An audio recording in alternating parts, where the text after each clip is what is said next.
Tu te rappelles de moi? Tu sais qui je suis? Tu veux quoi? Tu sais qui je suis ou pas? Ouais, je sais alors. Alors, tu as voulu mêler ma fille dans toutes les histoires, espèce de gros fils. Hein?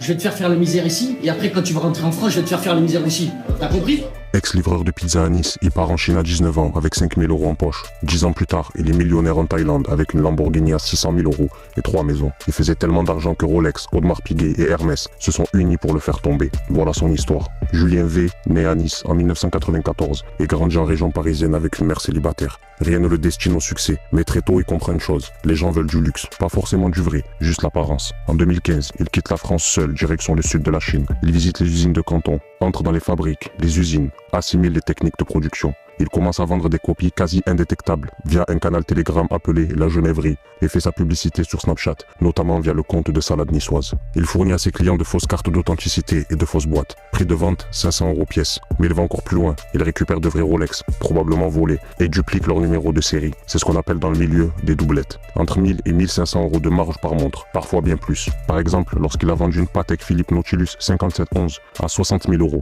il a empoché 20 000 € de bénéfices nets sur une seule transaction. Et pour les clients les plus exigeants, notamment des stars, il assemble de vraies pièces sur de fausses montres. Il peut faire du 100% vrai comme du 100% faux. Avec 39 revendeurs répartis partout en France et un réseau piloté depuis l'Asie, il inonde le marché français. La production tourne à 10 montres par jour. Entre 2019 et 2022, il réalise 12 000 ventes pour un chiffre d'affaires estimé à plus de 3 millions d'euros. Si bien que certains revendeurs officiels Rolex ont authentifié ces fausses montres en les prenant pour des vraies. On estime que 50 000 de ces fausses Rolex circulent encore aujourd'hui. Il s'installe en Thaïlande, se marie avec une Thaïlandaise, devient père de 3 enfants. Il publie ses 3 villas sur Snapchat. Une Lamborghini Evo Huracan flamboyante de 640 chevaux à 600 000 € garée devant chez lui. Une Porsche Panamera pour les sorties. Et il lance même une concession Yamaha à Phuket. Il tente d'ouvrir une discothèque avec des rappeurs français à Phuket, mais ses associés partent avec la caisse en Turquie. Il perd 1,2 million d'euros sur cette seule affaire. Sa chute commence par un détail. En juin 2022, l'un de ses 39 revendeurs est arrêté en retirant 2 fausses Rolex dans un bureau de poste d'Avignon. Les enquêteurs remontent jusqu'à lui. Et en octobre 2022,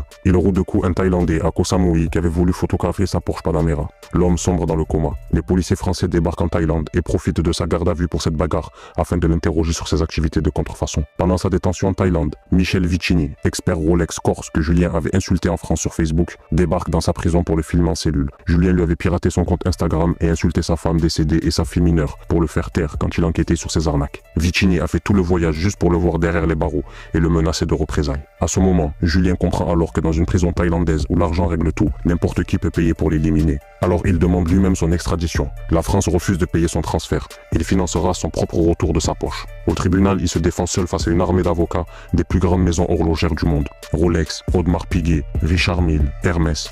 Il déclare avoir 4 millions d'euros en bitcoin et que les montres c'était juste un passe-temps. Quand l'avocat de Rolex le compare à Robin des Bois, il répond en toisant la salle. Je suis qu'un intermédiaire, que je sois là ou pas. Les usines chinoises copient quand même. En avril 2024, le tribunal correctionnel de Paris l'a condamné à 4 ans et demi de prison et à 206 millions d'euros d'amende douanière.